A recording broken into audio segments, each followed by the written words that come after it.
Bom dia, irmãos. Estamos iniciando aqui a nossa Escola Bíblica Dominical. Estamos encerrando a lição Quão Grande És Tu, a nossa revista, e hoje estudando então sobre o tema, a lição 16, a glória de Deus. A glória de Deus. E o texto base da nossa meditação está no livro de Êxodo, o capítulo de número 40, versículos 34 ao versículo 38. E diz assim a palavra do Senhor: Então a nuvem cobriu a tenda da congregação, e a glória do Senhor encheu o tabernáculo. Moisés não podia entrar na tenda da congregação, porque a nuvem permanecia sobre ela e a glória do Senhor enchia o templo. Quando a nuvem se levantava sobre o tabernáculo, os filhos de Israel caminhavam avante em todas as suas jornadas. Se a nuvem, porém, não se levantava, não caminhava até ao dia em que se levantava. Versículo 38. De dia a nuvem do Senhor repousava sobre o tabernáculo, e de noite havia fogo nela, à vista de toda a casa de Israel, em todas as suas jornadas. Então que Deus abençoe a leitura da palavra do Senhor, esteja trazendo a nós todo o entendimento. A minha gratidão a você que está conosco nessa manhã. Vamos estar orando ao nosso Deus. Querido e amado Deus, nesta manhã, queremos te agradecer pelo dom da vida. Guarda, Senhor Deus, o entendimento da tua palavra em nosso coração, para que nós possamos compreender, entender e glorificar o teu nome. Precisamos da tua ajuda, Senhor, do teu Espírito Santo, a cada um de nós, para entendermos a tua palavra. Nós oramos, Pai, no nome de Jesus. Amém. Queridos irmãos, então o nosso tema nesta manhã é a glória de Deus. E o alvo da nossa lição é que nós possamos saber, entender que a santidade é exigida por Deus ao homem. Então, é muito importante nós levarmos esta vida de santidade diante de Deus. A santidade é nós sermos consagrados ao Senhor para glorificar o Senhor. E é tão importante a santidade que sem a qual nós não seremos salvos. Então, nós precisamos levar essa vida de santidade. Precisamos também sentir, perceber que a comunhão com o Senhor é fundamental para a nossa vida cristã. Devemos também agir, buscar relacionamentos com Deus, diante de Deus, para que nós possamos, nesses relacionamentos, diariamente, a fim de fortalecer a nossa comunhão para com o nosso Deus. É interessante que, falando sobre a glória de Deus, o hino de número 42 do nosso hinário, ele trata justamente sobre isso. Ele diz que a glória de Deus se manifesta, e a Deus demos glória com grande fervor. E o coro diz: exultai, exultai, vinde todos louvai, a Jesus Salvador, a Jesus Redentor. Então nós devemos exaltar a Deus e manifestar a sua glória diante do Senhor. Então, lembra você o hino de número 42 do nosso hinário. Os irmãos poderão também ter esse momento para poder compreender esse hino tão importante. Queridos irmãos, a introdução da nossa lição diz que a Bíblia também revela a expressão da glória de Deus como uma manifestação singular quando aponta para o relacionamento histórico entre Deus e o homem. E é isso que nós estaremos vendo nesta manhã, juntamente com os irmãos. Então a glória de Deus, ela se manifesta, Yahvé, esse Deus todo-poderoso. E o texto que nós lemos também nos fala sobre isso. O povo de Israel a caminho, saindo então daquele momento de escravidão, né? E agora eles têm a presença de Deus nas vossas vidas. Primeiro ponto, a glória de Deus no tabernáculo. Tabernáculo aonde Deus habita. Então, manifesta-se ali a glória de Deus no tabernáculo. E o tabernáculo, nós podemos ver esse local tão importante que é o tabernáculo. Após a libertação do Egito, o povo hebreu, em sua jornada pela terra, até a terra prometida, passa a conviver diretamente com Yahvé, né? Então ele passa a conviver diretamente com Yahvé e entende e tem Deus como guia, protetor e sustentador. E esse Deus que é guia, que é protetor e que é sustentador, também é o nosso Deus em nossas vidas. E Deus se manifesta através de uma nuvem no deserto, conforme o texto que nós já lemos, o livro de Êxodo, capítulo 16, versículo 7, versículo 10, e nos leva até o Monte Sinai.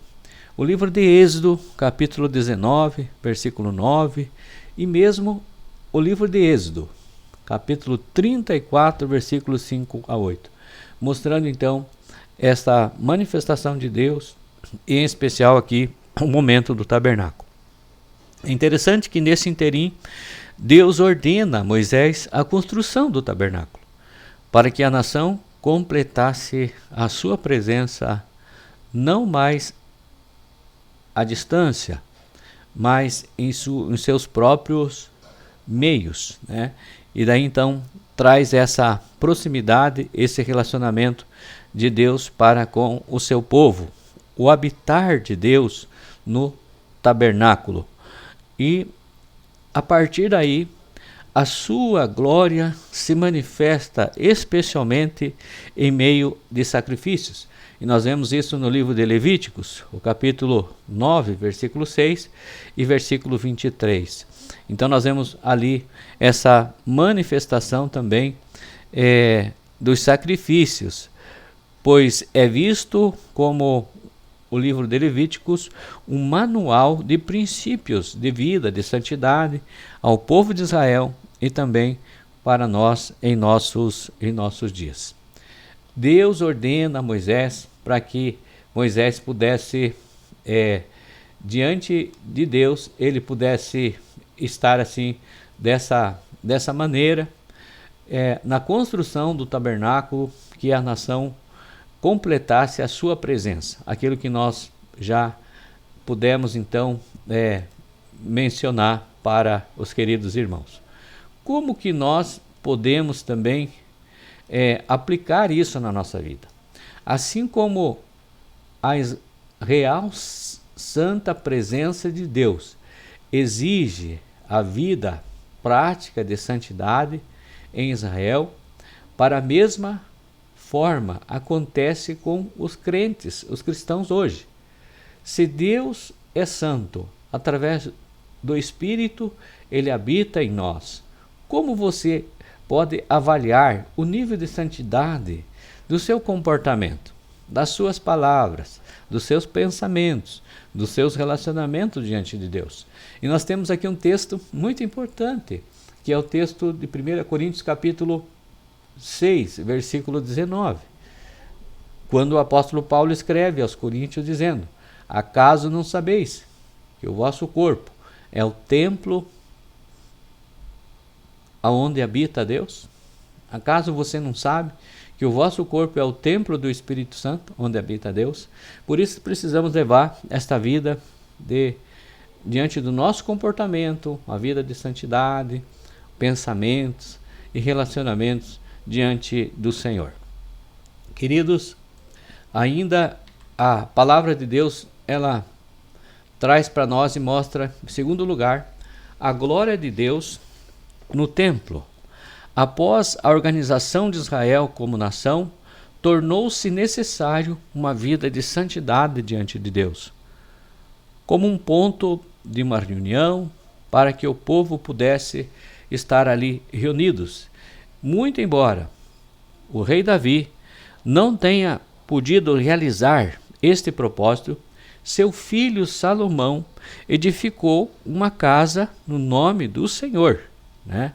Então Salomão foi o que edificou o templo, a glória de Deus, cumprindo aquilo que Deus tinha já estabelecido ali para que pudesse ser feito. E no dia da consagração do templo de Salomão, a glória de Deus se manifestou, levando o povo a adorar ao Senhor, Deus Todo-o-Poderoso.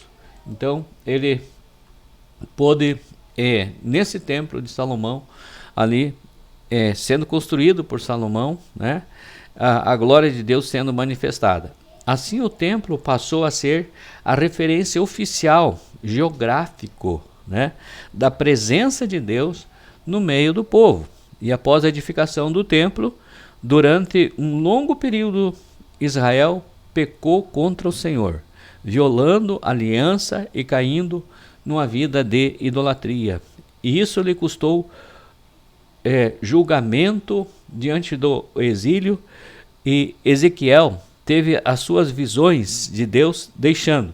Então, quando nós lemos lá no livro de Ezequiel, capítulo 9, versículo 3, capítulo 10, versículo 4, capítulo 11, versículo 23. Então nós encontramos então essas manifestações. E após a organização de Israel como nação, tornou-se necessário então esta vida de santidade diante do Senhor. O momento da adoração, culto a Deus, reverência ao Senhor, é muito importante nós levarmos esta vida de santidade, né, diante do Senhor. É muito importante. E aqui nós podemos ver então o momento de adoração, o momento de louvor.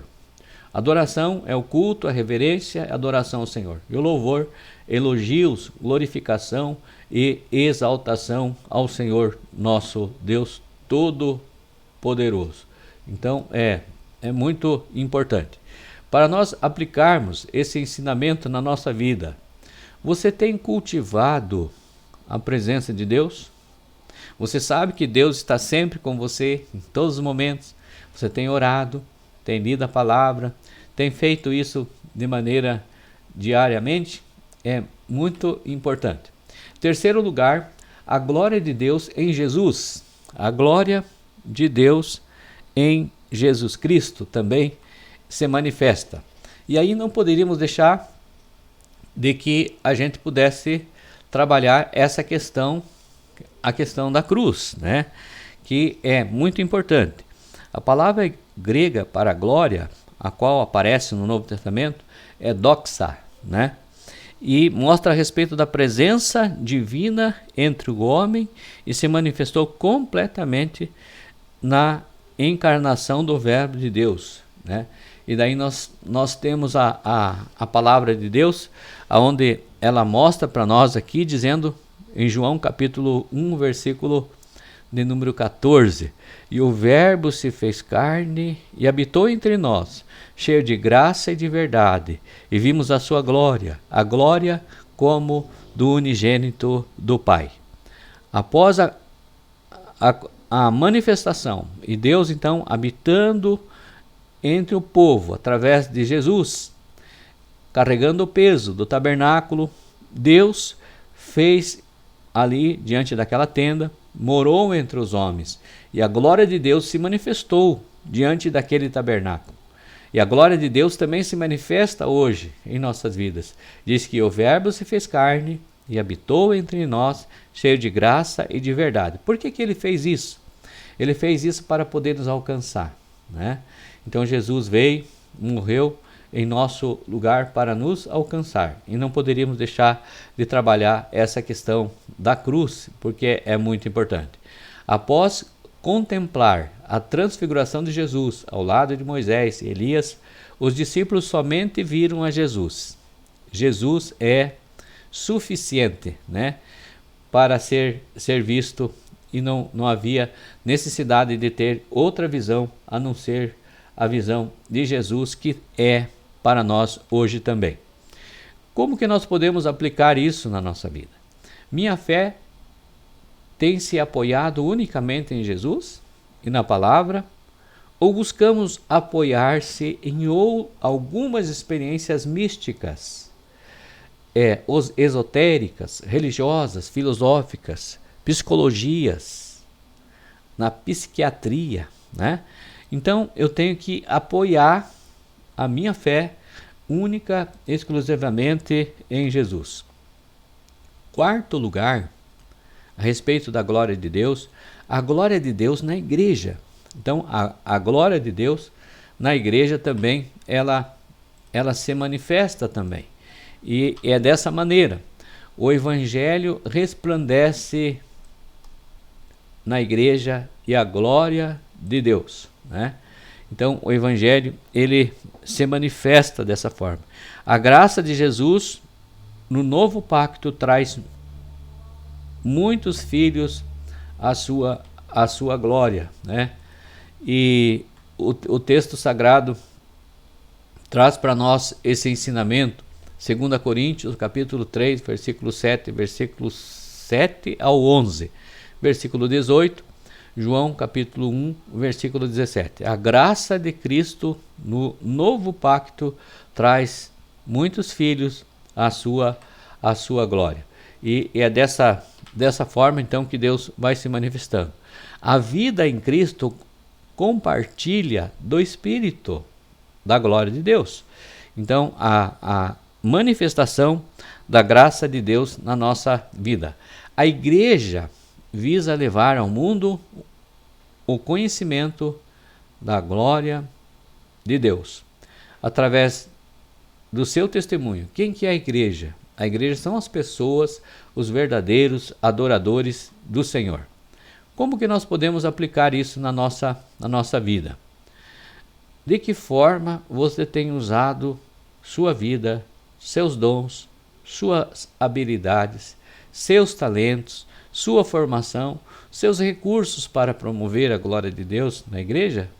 E, consequentemente, entre as pessoas que estão perdidas, as pessoas que ainda não conhecem a Cristo como Senhor e Salvador das suas vidas?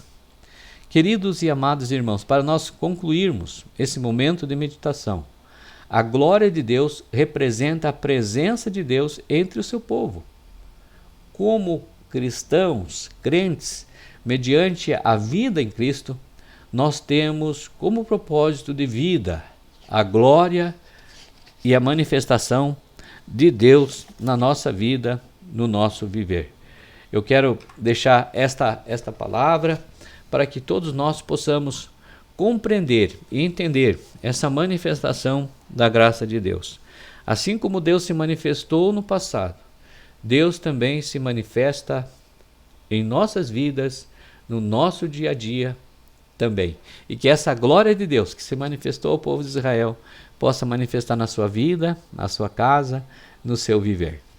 Quero agradecer por esse momento que você nos dá o privilégio de podermos orar junto, conversar juntos sobre a tua palavra. Oremos ao Senhor. Querido e amado Deus, diante de ti nesse momento, quero agradecer por esse querido irmão, irmã, que meditou na palavra conosco nesta manhã. Que a tua graça, o teu amor visite, Senhor Deus, a cada um, a cada lar, e esteja abençoando, e que essa glória de Deus possa se manifestar de uma maneira tremenda na vida deles durante este ano que nós estamos iniciando. Nós oramos em nome de Jesus, que a graça de nosso Senhor e Salvador Jesus Cristo, o amor de Deus, Pai, Filho, Espírito Santo Consolador, repouse sobre a vossa vida, vá diante de vós e vos livre de todo o mal, por onde quer que andares, hoje e sempre. Amém. Obrigado, Deus abençoe a sua vida. Se Deus permitir, estaremos aqui no próximo domingo, meditando mais uma vez na palavra do Senhor. Deus vos abençoe.